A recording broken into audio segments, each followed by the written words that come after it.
Welcome to Language Arts lesson.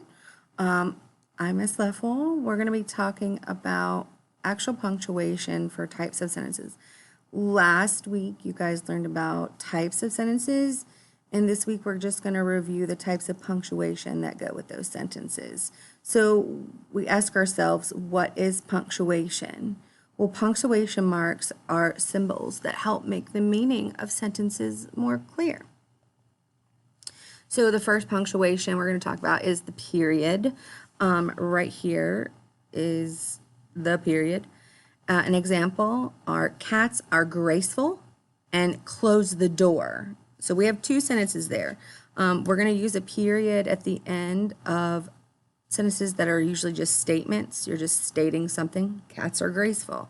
And commands. So when you're talking about close the door, please, you're telling somebody to do something. That is a command.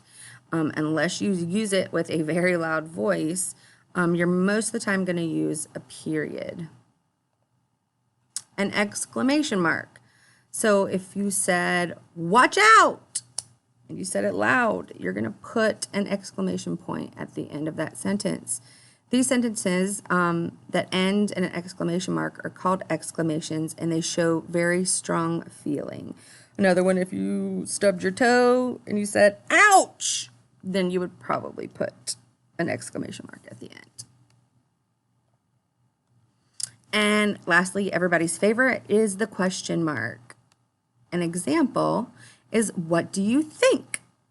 That sentence is asking a question. Therefore, we put a question mark at the end. Sentences that end in a question mark are called questions, and they usually ask something.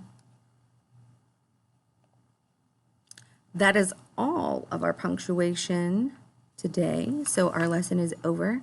I hope you are completing your modules, and I look forward to seeing you in class. Have a good day.